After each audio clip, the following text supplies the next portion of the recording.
I don't always consider scientific discoveries or those of physics, but when I do, it's usually those that fascinate me, interest me on some level, or that somehow I sense have a spiritual application.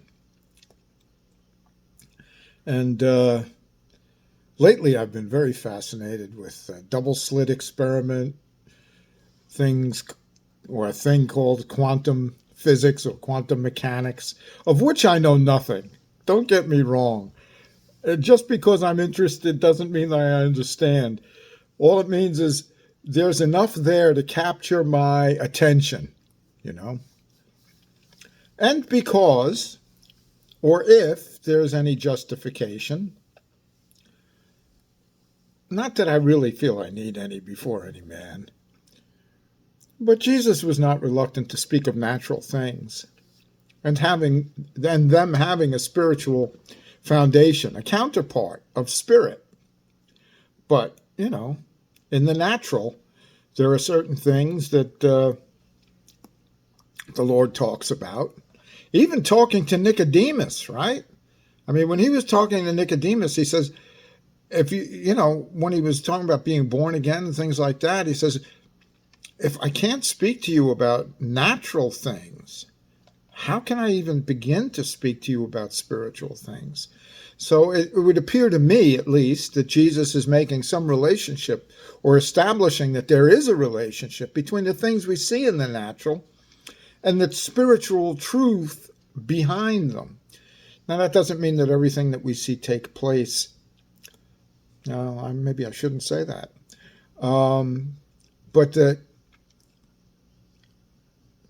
we're ever exempt, let's say, from stretching things a little bit too far. But in this, I don't believe I am or do, because it's also in that place. And if you're at all familiar with the double slit experiment, where generally I believe it's photons are fired, and they set up a screen. Or is it electrons? Now I'm lost. Doesn't matter. But they set up a screen behind. You got two slits. And they're firing beams of electrons or photons, let's say. And you set up a screen behind it, and it gives what's called an interference pattern. So the screen is interpreted to have all of these marks upon it, let's say. Let's say you're firing bullets, okay? You're firing bullets through these two slits randomly. And the bullets that go through leave a pattern not what you might expect of two straight lines up and down where a bullet went through the slit prior to it, but leaves interference patterns, which makes you wonder, are bullets like waves? Because waves, as you know, when they hit each other, some form greater crests, some form greater troughs, and some add a little to each other, but not as much when they hit perfectly and maximize the crest, let's say. So the experiment was when they put a detector at the slit to see exactly what was going where, they found that it acted very much like particles. It stopped acting wave-like. And in quantum mechanics, of which I know nothing, they call this like the collapse of the wave function into like particularity. And it's good to use the word particles because it acts like particles. It acts like you're shooting through a hole in a door, and the bullets that go through the hole make a perfect imprint of a hole on the target. The bullets that hit the metal door and don't go through, there's nothing else. So some have inferred, and from what I understand wrongly, and I did once kind of lean this way, thinking in those terms, that it is just the act of observation. In other words, setting up the detector at where the slits are. The act of observing what's going on causes the change from a wave pattern to a particle pattern. But I've since learned it's not. It's the matter with which the observation is made. In other words, the interaction. If you're using like light as the detector, you're using light as the detector, the light itself interacts with whatever particle you are shooting. And so it is the light that interacts. Or if you're using, I suppose, perhaps some kind of electromagnetic sensing, that it is the interaction of those electromagnetic waves for sensing that interferes. And so I see the spiritual application there. And nobody has to receive this. It doesn't matter. It's just very interesting to me. And this video is just my very vain and self-indulgent way of speaking, but it also helps me process things. And so it is with what the observation is made that causes the change. And we see that, don't we, with Jesus? We see that with Jesus. People that come to him and observe him with faith or hope, they see something very different than somebody that comes to him full of scorn or skepticism or cynicism, doubt. Each sees something, but it's all dependent upon with what they interact, what they're more or less sending out to interact with him. Now, I know that's one thing.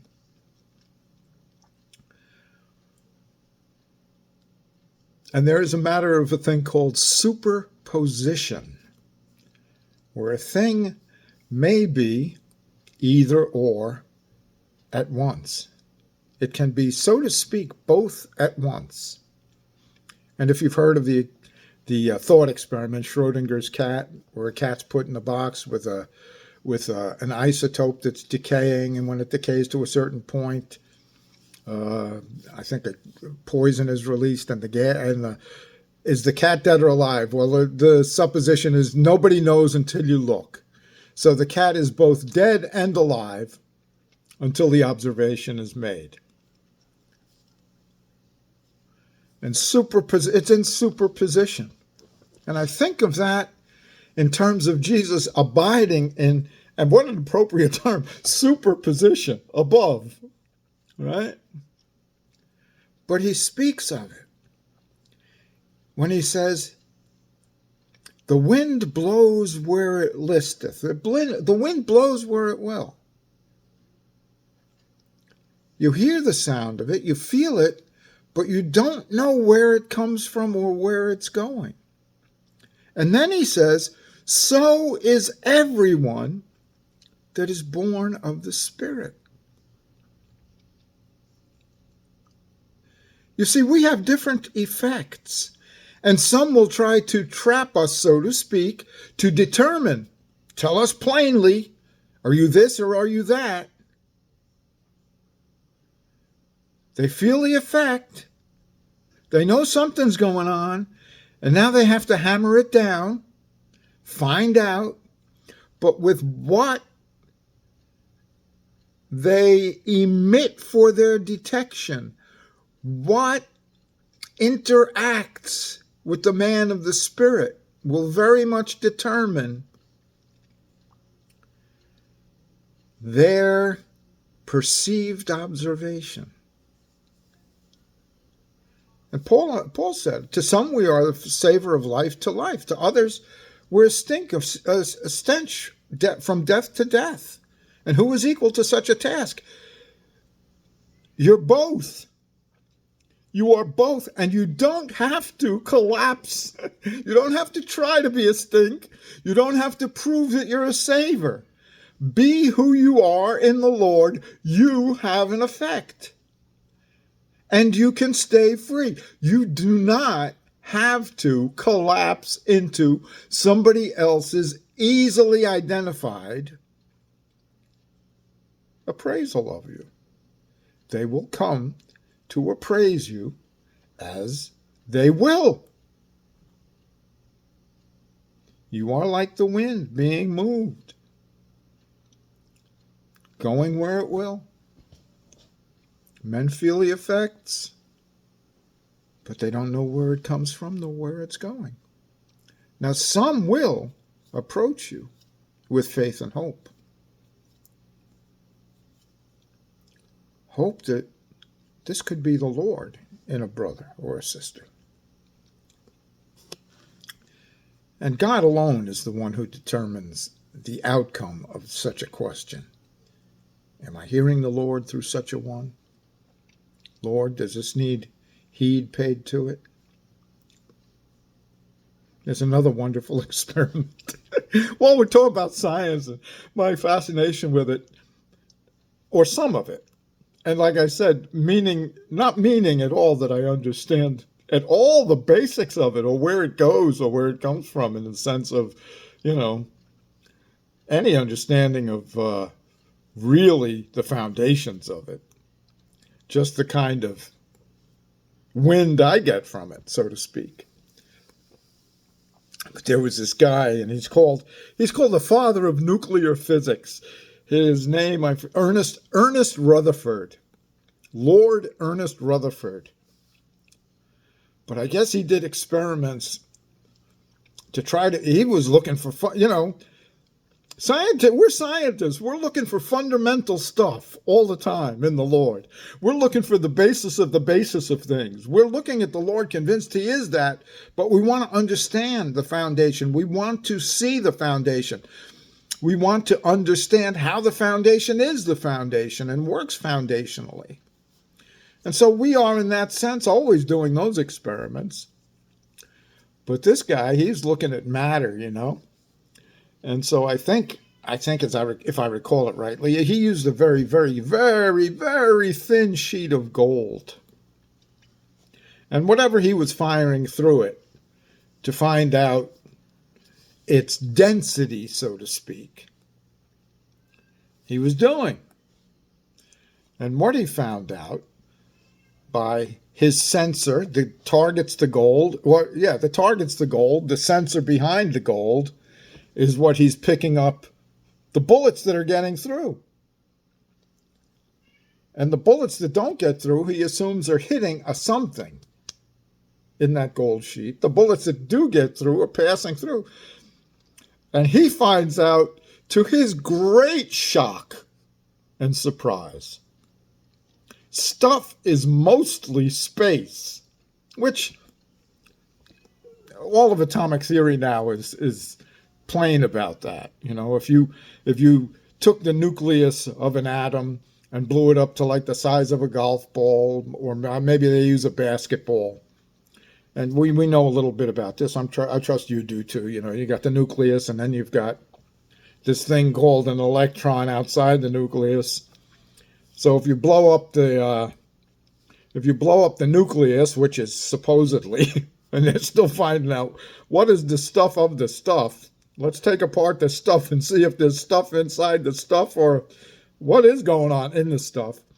But if we call that the particulate matter, the stuff, and it's blown up to the size of a golf ball, or I think maybe a basketball in some cases, the nearest electron is like if you set that in the center of a big stadium, the nearest electron is just at the edge of the stadium. Like so much space between what we think is so dense and so compact.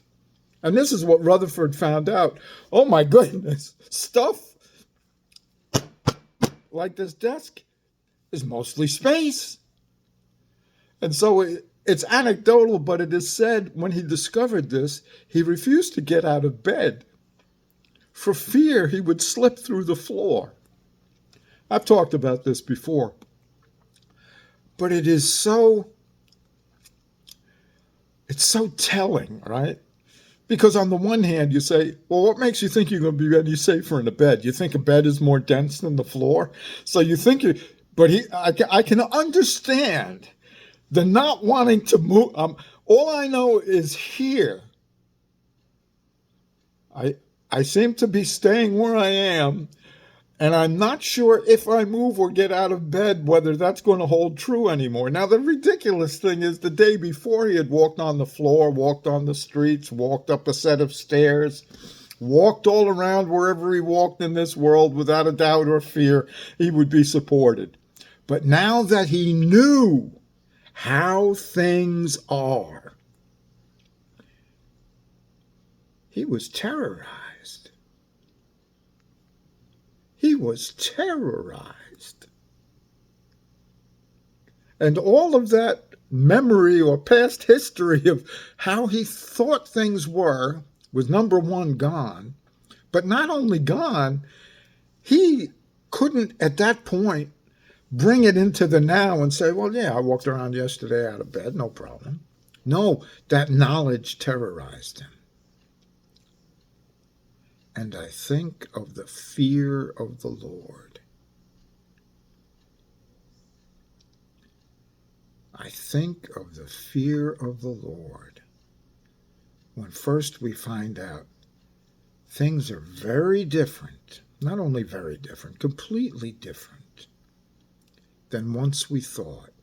And all that once held true to us, that even in memory might be able to be summoned up, is so far outside the ability to summon up, because you are faced with this new sight that so obliterates memory, so obliterates rationality, reason,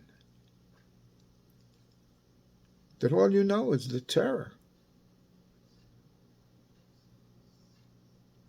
And that is called the beginning of wisdom.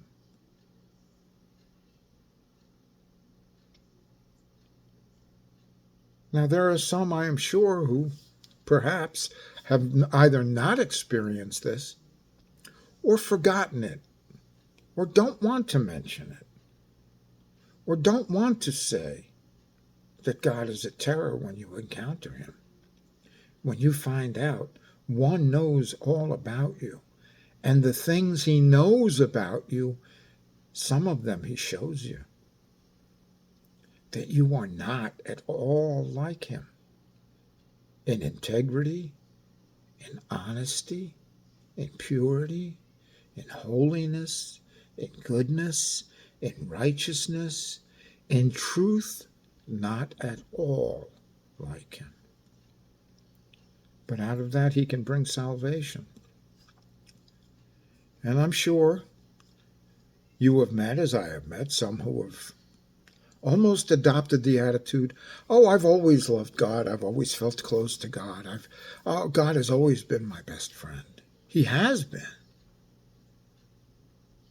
And I'm not saying one has to have that experience of terror. I'm not even saying one may not doubt it. But what I do have some confidence to say, if one denies that as being a real experience for man, who are you, Lord?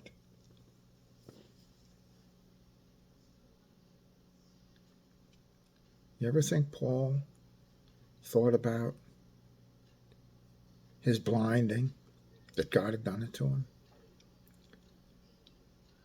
His being totally wrong about who he thought God was, and yet this Lord is speaking to him. Not only that he was wrong about him, he was opposed to him. He was against him. He was persecuting him. He hated the name.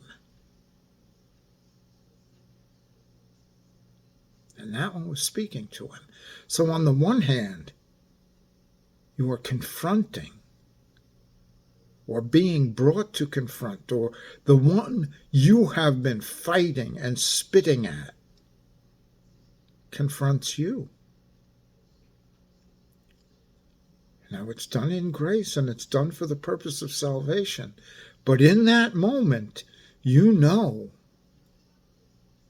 your estate by the revelation of his revealing of his estate, of knowing all. Is it any wonder Paul wrote, knowing the terror of the Lord we persuade men? We're not trying to sell God because he's a nice guy, or he just loves you, and love is a wonderful thing, and you should love him because love is wonderful and he is love, and God forbid, he is God. He is God.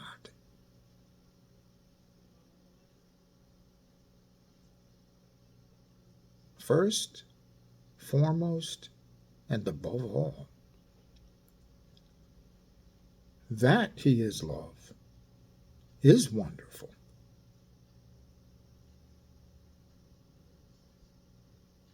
But that we first might be terrorized by love, some of us can't be or can't deny. Our God is a consuming fire. Be blessed.